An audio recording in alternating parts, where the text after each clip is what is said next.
بسم اللہ الرحمن الرحیم. ناظرین السلام علیکم. ناظرین، آئی ایم ایف کو کسی بھی ملک کے لیے قرضہ لینے کا آخری راستہ سمجھا جاتا ہے. آئی ایم ایف کسی بھی ملک کے لیے معاشی بحران سے نمٹنے کی آخری امید ہے. اب سوال یہ ہے کہ آیا آئی ایم ایف کی مداخلت کسی بھی ملک کے معاملات کو بہتر بناتی ہے یا پھر پہلے سے بدتر بناتی ہے، اور اس کا متبادل کیا ہو سکتا ہے؟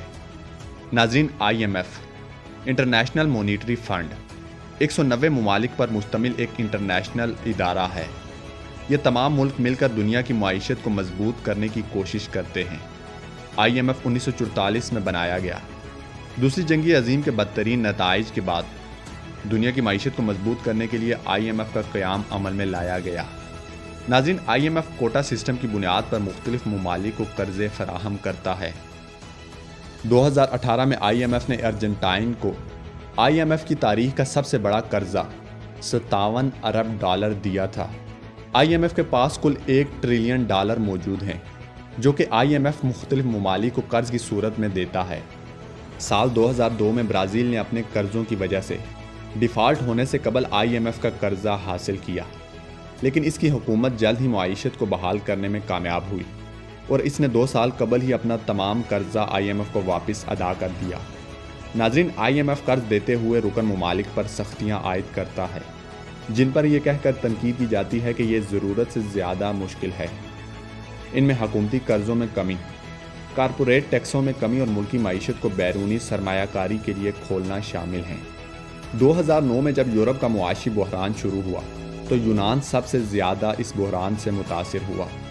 آئی ایم ایف سے امداد حاصل کرنے کے لیے یونان کو اپنی معیشت میں اہم تبدیلیاں لانا پڑی. ناقدین کا کہنا ہے کہ آئی ایم ایف کے اصرار پر یونان کی کم خرچہ کرنے کی پالیسی سخت تھی، جس نے ملک کی معیشت اور معاشرے دونوں کو نقصان پہنچایا. ناظرین، عام طور پر آئی ایم ایف کا سربراہ ایک یورپی باشندہ ہوتا ہے، جبکہ عالمی بینک کی صدارت امریکی شہری کے پاس ہوتی ہے. آئی ایم ایف 1944 میں امریکہ میں ہونے والی بریٹن ووڈ کانفرنس کے نتیجے میں وجود میں آیا تھا. اس کانفرنس میں دنیا بھر سے دوسری عالمی جنگ کے دوران 44 ممالک نے شرکت کی تھی، جن میں برطانیہ، امریکہ اور سوویت یونین شامل تھے. اس کانفرنس میں عالمی معاشی معاملات کے ساتھ ساتھ ایک مستحکم ایکسچینج ریٹ کا نظام بنانے اور جنگ سے متاثرہ یورپی ممالک کی معیشت کو بحال کرنے پر بات چیت ہوئی تھی.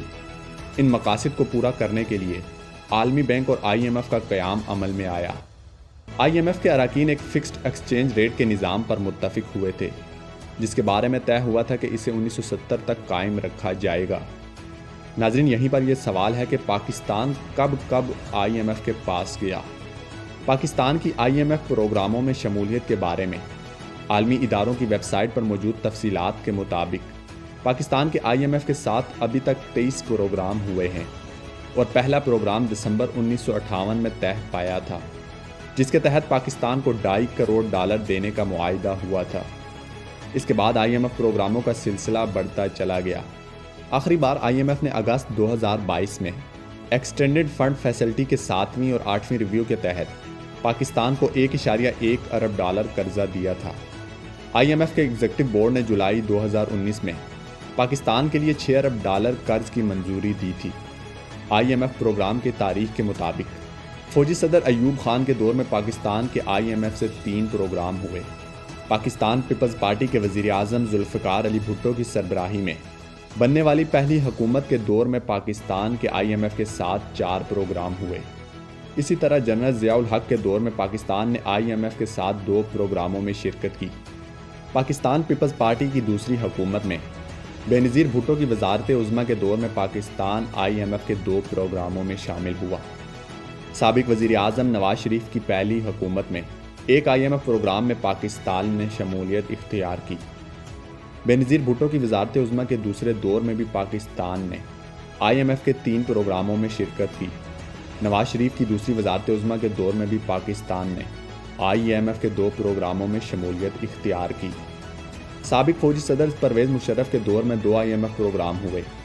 پاکستان پیپل پارٹی کی 2008 سے 2013 میں بننے والی حکومت میں 1 پروگرام، جبکہ پاکستان مسلم لیگ نون کی 2013 سے 2018 میں بننے والی حکومت میں پاکستان نے آئی ایم ایف کے ساتھ 1 پروگرام کیا. اور اسی طرح پاکستان تحریک انصاف کے دور میں ایک IMF پروگرام میں پاکستان شامل ہوا۔ آخر IMF کس ملک کو قرضہ کیسے دیتا ہے؟ سب سے پہلے ایک رکن ممالک IMF سے مالی مدد کی درخواست کرتا ہے۔ اس ملک کی حکومت اور IMF کا عملہ معاشی و مالی صورتحال اور قرض کی رقم پر بات چیت کرتے ہیں۔ ملک کی حکومت اور IMF معاشی پالیسیوں پر اتفاق کرتے ہیں، جس کے بعد IMF اس ملک کو قرض دینے پر راضی ہو جاتا ہے۔ IMF کی شرائط سے مراد پالیسی اقدامات ہیں جو قرض لینے کے لیے ایک ملک کو کرنے ہوتے ہیں۔ پالیسی پروگرام IMF کے بورڈ کو پیش کیا جاتا ہے، تاہم ایمرجنسی فائنینسنگ کے تحت اس نظام کو تیز کیا جاتا ہے۔ ایگزیکٹو بورڈ قرض کی منظوری دیتا ہے، جس کے بعد IMF پالیسی اقدامات کی نگرانی کرتا ہے۔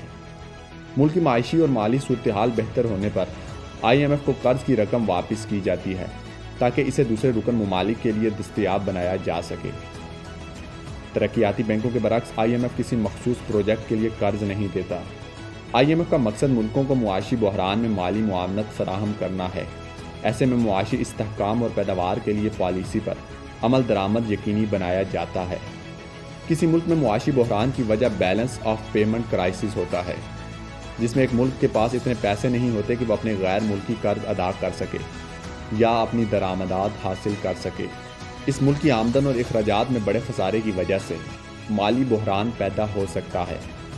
IMF کے مطابق ان بحرانوں سے پیداوار میں کمی آ سکتی ہے، بے روزگاری بڑھ سکتی ہے، آمدن میں کمی آ سکتی ہے اور غیر یقینی کی فضا پیدا ہو سکتی ہے۔ شدید بحران کی صورت میں ملک ڈیفالٹ ہونے کا خطرہ بڑھ جاتا ہے اور IMF کا قرضہ ان تمام خطرات کو کم کرتا ہے۔